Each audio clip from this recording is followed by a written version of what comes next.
Assalamu alaikum wa rahmatullahi wa barakatuh. Join me in this short video, simple zakat calculations on money. We are going to look at 4 issues. 1, nisab and haul, who qualifies to pay zakah, how much should someone pay, and what to do with your zakat. Nisab and haul. What is nisab? Nisab is the minimum requirement that one should possess before he is obliged to pay zakah. What is haul? Haul is the time frame, the period one possesses the wealth up to the time he is obliged to pay zakah.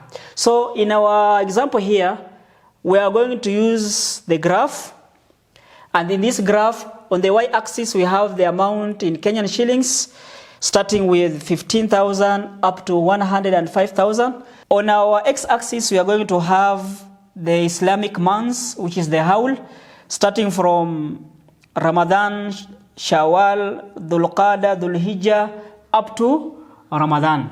So nisab is what remains after all your expenses, like fare, food, clothing, rent, and other necessary expenses. Who qualifies to pay zakah?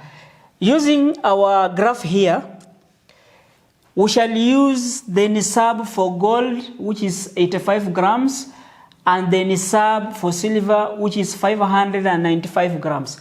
But we use the one that is less. The one that is less is nisab for silver, which is 595 grams.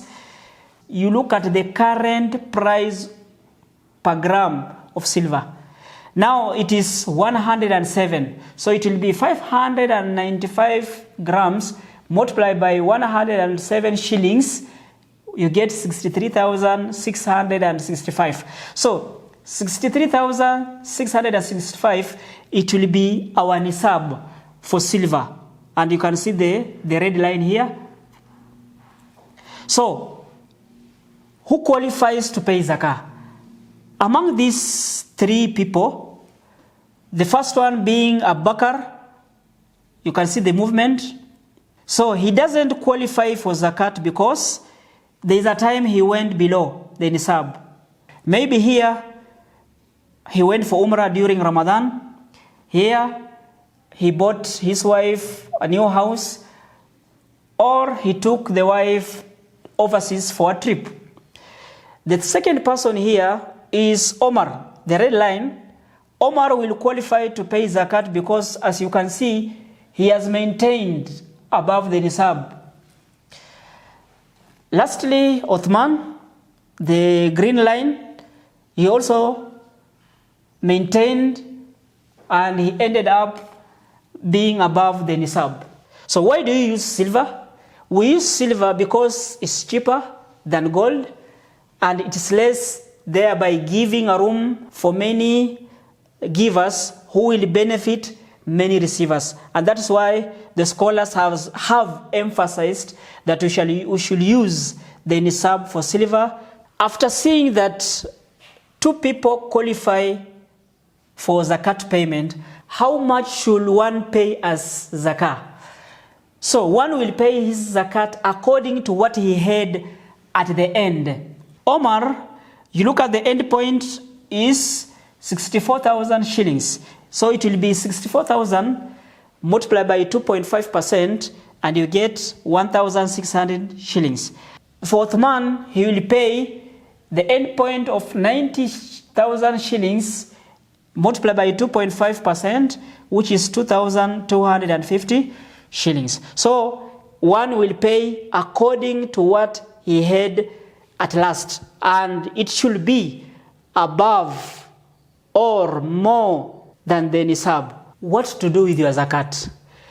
The main aim of zakat is to empower Muslims, is to make Muslims escape poverty for good.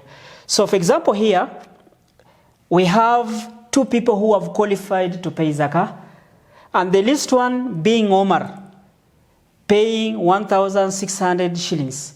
He can pay his zakat to his cousin who is overseas, but it would have been better if he pays his zakat to a common basket. Now, the Muslim population in Kenya, we have around 5.2 million Muslims.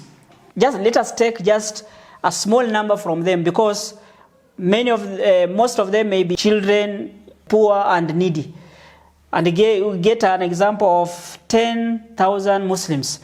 If 10,000 able Muslims pay their zakat in one basket, it will be 10,000 Muslims multiplied by 1,600 shillings, which gives you 16 million. 16 million is making sense. It can change the lives of many poor and needy Muslims, but on condition if we put our zakat in one basket. So I encourage you to pay your zakat to Zakat Kenya, because they have the data of the poor and the needy deserving Muslims, and I believe in what they are doing.